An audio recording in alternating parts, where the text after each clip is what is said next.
முத்தரசன் என்னும் விவசாயி வாழ்ந்து வந்தான். அவன் வயலில் நெற்கதிர்கள் அதிகமாக விளைந்திருந்தது.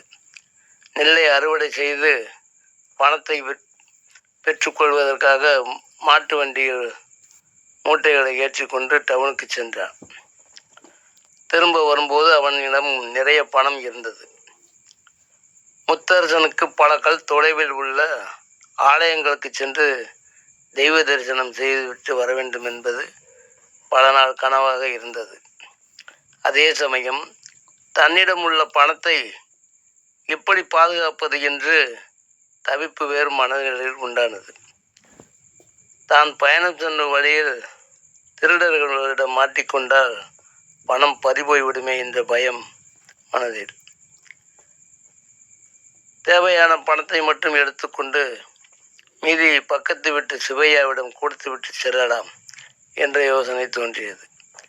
சிவையாவை சந்தித்து அவரிடம் பண மூட்டையை கொடுத்து, பத்திரமாக பார்த்து கொள்ளுங்கள், நான் திரும்ப வந்து பெற்றுக்கொள்கிறேன் என்று சொல்லிவிட்டு பயணத்தை தொடங்கினார். நாட்கள் பல கடந்தன.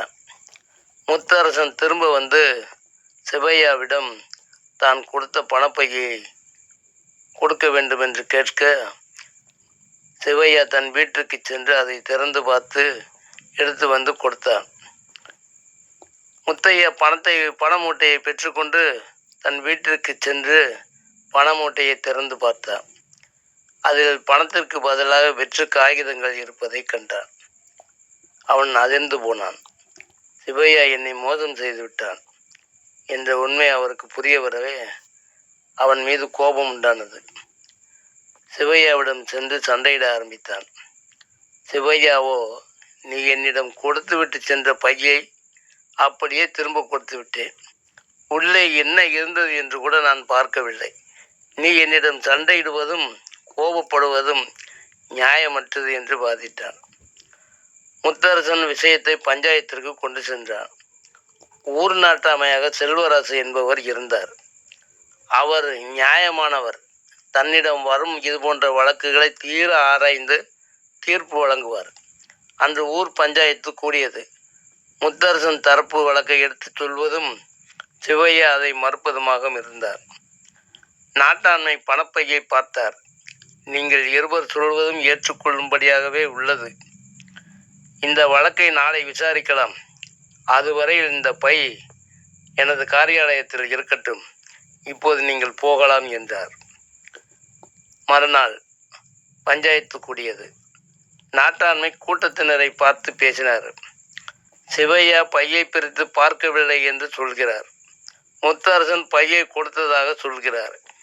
இப்போது பையில் என்ன இருக்கிறது என்பதை பையை பிரித்து பார்க்கலாம் என்றவர் பையை பிரித்து கையை விட்டு துளாவினார். பையினுள்ளிருந்து ஒரு வைரக்கல்லை வெளியே எடுத்தார். அடடே, வைரக்கல், இது பையின் உள்ளே கிடந்திருக்கிறது என்றவர் முத்தரசனை பார்த்தார். முத்தரச, இந்த வைரக்கல் உன்னுடையதா, பார்த்து சொல்லு என்றார். இல்லையா, நான் சிவையாவிடம் பணத்தை மட்டுமே கொடுத்தேன், வேறு எதையும் கொடுக்கவில்லை. இந்த வைரக்கல் என்னுடையதல்ல என்பதை முத்தரசு தெளிவாக சொன்னார். நாட்டாண்மை சிவையாவை பார்த்தார். அதே கேள்வியை கேட்டார். சிவையாவிற்கு வைரக்கல் மீது ஆசை உண்டானது. ஐயா, நான் என் வீட்டில் வைரக்கல் ஒன்று வைத்திருந்தேன். பல நாட்களாக அது எங்கே தேடியும் கிடைக்கவில்லை. இந்த பையினுள் எப்படி தவறி விழுந்தது என்பதும் எனக்கே தெரியாத வியப்பாக உள்ளது என்றார். நாட்டாண்மை சிரித்தார். சிவையா, நீ உன் வாயாலேயே முத்தரசனை மோசடி செய்ததாக ஒப்புக்கொண்டு விட்டாய். முத்தரசன் கொடுத்த பையை பிரித்து கூட பார்க்கவில்லை என்று சொன்னாய். அப்படி இருக்க இந்த வைரக்கல் எப்படி அந்த பைக்குள் விழுந்திருக்கும்? நீ பணத்தை எடுத்துக்கொண்டு வெற்று காகிதங்களை உள்ளே வைத்திருக்கிறாய். இதிலிருந்து நீ தவறு செய்திருக்கிறாய் என்பது தெளிவாக புரிகிறது என்று முத்தாய்ப்பாக நிறுத்தினார். கூட்டத்தார் எல்லோரையும் நாட்டாண்மையை அடுத்து என்ன சொல்லப் போகிறார் என்பதை மிகவும் உன்னிப்பாக கவனித்தனர்.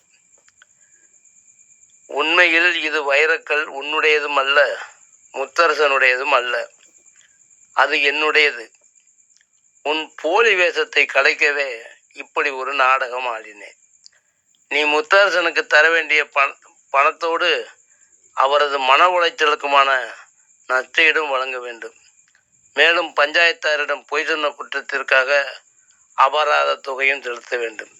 இதுவே பஞ்சாயத்தின் முடிவான தீர்ப்பாகும் என்று நாட்டாண்மை தன் தீர்ப்பை முடித்தார். முத்தரசன் தனக்கு நியாயம் கிடைத்ததில் பெரும் மகிழ்ச்சி அடைந்தான். செபையாவோ தனது பேராசையால் தனக்கு ஏற்பட்ட இழப்பை எண்ணி தலை குனிந்து நின்றான். நாட்டாமையின் சமயோசிதமாக சிந்தித்தளித்த தீர்ப்பை ஊர் மக்கள் பெரிதும் பாராட்டி மகிழ்ந்தனர்.